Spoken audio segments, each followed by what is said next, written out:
I had seen so many people die in those 5 years, it was easy to imagine that Elzéar Bouffier, too, was dead, especially since at 20, we think of men of 50 as ancient with nothing left to do but die.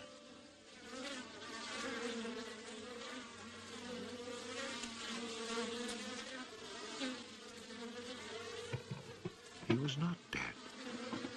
He had changed his occupation. He had only 4 sheep left, but now he had over 100 hives of bees. He had given up sheep because they threatened his young trees. The war had not disturbed him, and he had calmly continued his planting. The oaks of 1910 were now 10 years old and taller than either of us. It was such an impressive sight, I was struck dumb. And as he never said a word, we spent the whole day in silence, walking through his forest. It was in 3 sections and measured 11 kilometers long and 3 kilometers at its widest. When I reminded myself that all this was the work of the hand and soul of one man with no mechanical help, it seemed to me that men could be as effective as God in tasks other than destruction. He had followed his dream, and beech trees as high as my shoulder, stretching as far as the eye could see, were witness to it. The oaks were strong and past being at the mercy of rodents. As for Providence, she would have needed a cyclone to destroy this creation of man. He showed me handsome groves of 5-year-old birches planted in 1915, the year I was fighting at the Battle of Verdun. He had set them out in all the hollows where he guessed, and rightly, there was moisture near the surface. They were like young children, tender yet firm and confident. And creation, it seemed, had just followed in a natural sequence. He hadn't worried about it. Resolutely, he had gone about his simple task. On the way down through the village, I saw streams flowing with water, which in living memory had always been dry. This was truly the most impressive effect of creation's natural cycle that I'd ever seen. Long ago, these brooks had been full of water. Among the miserable villages I mentioned before, some were built on sites of ancient Roman villages, and archaeologists digging in the ruins had found fish hooks, whereas in the 20th century, cisterns were needed to ensure even a modest supply of water. The wind had scattered seeds too, and as the water reappeared, so did willow trees, reeds, meadows, gardens, flowers, and a reason for living. But the change had come about so gradually, and that it was simply taken for granted. Of course, hunters who climbed these heights in search of hares and wild boar had noticed the sudden appearance of little trees, but had put it down to some caprice of nature. That is why no one had meddled with the work of the shepherd. If they had suspected it was man's work, they would have interfered. But who would even think of him? Who in the villages or among the authorities could ever have imagined such constant, magnificent generosity?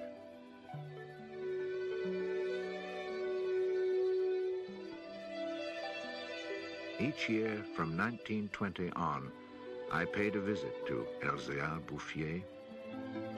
I never saw him lose heart, nor was he ever deterred.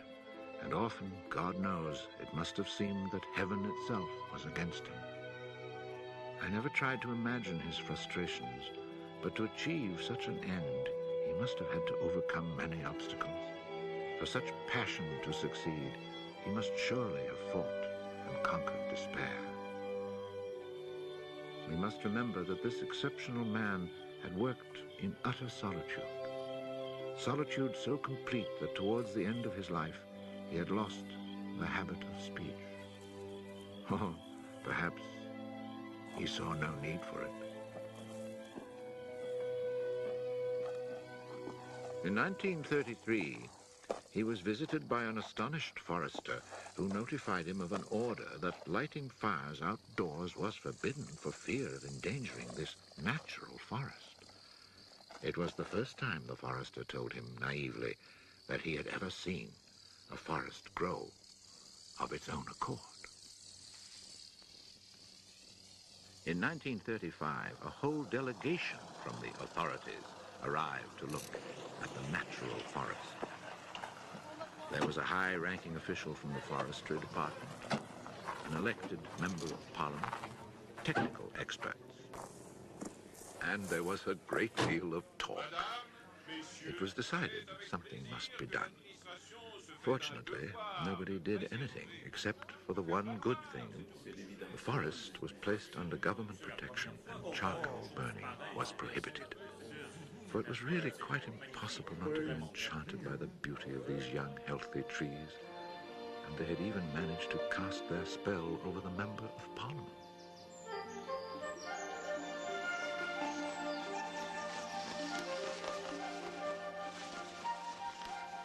One of the senior foresters in the delegation was a friend of mine, and I explained the mystery to him. The following week, we both set out to find Elzéar Bouffier. He was hard at work, about 20 kilometers from where the official inspection had taken place. I was right about my friend the forester. He was able to appreciate all he saw. I offered the eggs I had brought as a present. We all shared our lunch and spent several hours in silent contemplation of the landscape. The slopes we had climbed on our way up were covered with tall trees 4 times our own height. I remembered how it had looked in 1913, desolate, but quiet, regular work, brisk mountain air, the simple life, and above all, peace of mind, had endowed this old man with almost awe-inspiring health. He was one of God's athletes. I wondered how many more hectares he would cover with trees. Before we took our leave, my friend made one small suggestion about the kinds of tree which seemed to suit the soil here. He did not press the point, for the simple reason, he told me afterwards, that this man knows more about it than I do. The idea must have been turning over in his mind, for after we had walked for an hour, he added, he knows more about it than anyone else in the world. He's found a perfect way to be happy. Thanks to this forester, not only the forest, but the happiness of Elzéar Bouffier were protected. The only serious danger to his work occurred during the Second World War. Cars being powered by wood-burning generators. There was never enough wood. So cutting was begun among the oaks of 1910, but they were so far from transportation routes that the whole enterprise proved financially unsound. It was abandoned.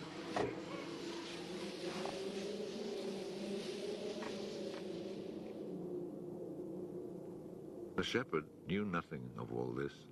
He was 30 kilometers away, quietly going about his business, ignoring the War of '39 just as he had ignored it in 1914.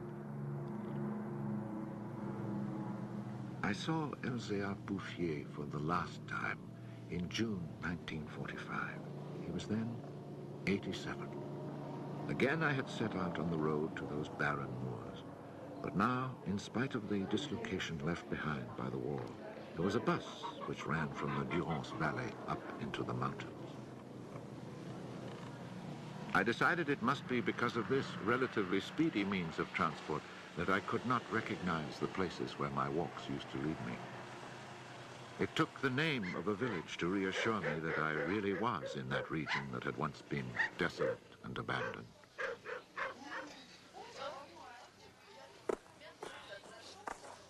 The bus dropped me at Vergon. In 1913, this hamlet of no more than a dozen houses had 3 inhabitants, wild creatures who hated each other, who set snares to make a living. They were people without hope. Now everything was different, even the air itself. Instead of the harsh, dry winds of the past, there was a gentle breeze, full of fragrance. From the mountain tops came a sound like rushing water. It was the wind rustling through the forest. And then, even more astonishing, I heard another sound of water. I saw that they had built a fountain that was splashing merrily. And beside it, what I found most touching, someone had planted a linden tree, a perfect symbol of rebirth.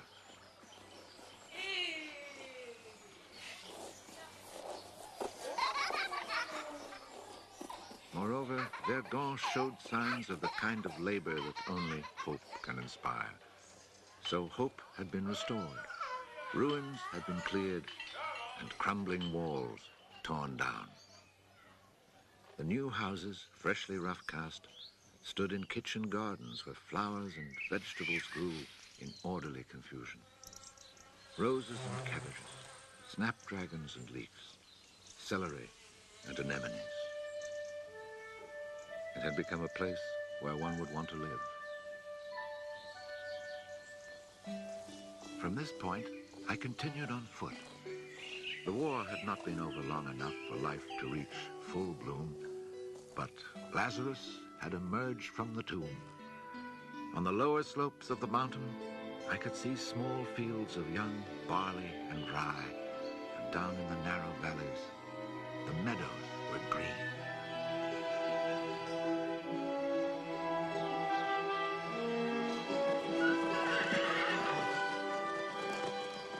It has taken only 8 years since then for the whole countryside to glow with health and prosperity.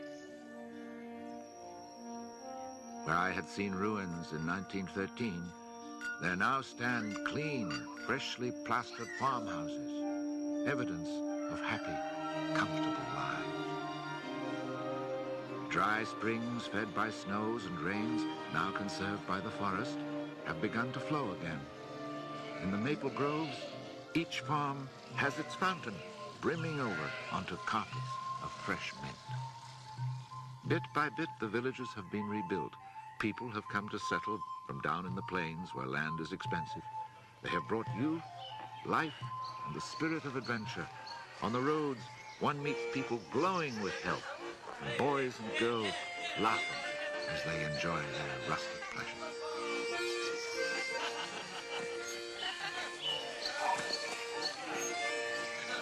Counting those who lived here before, quite changed by their life in gentle surroundings, and including the newcomers, more than 10,000 people owe their happiness to Elzéar Bouffier.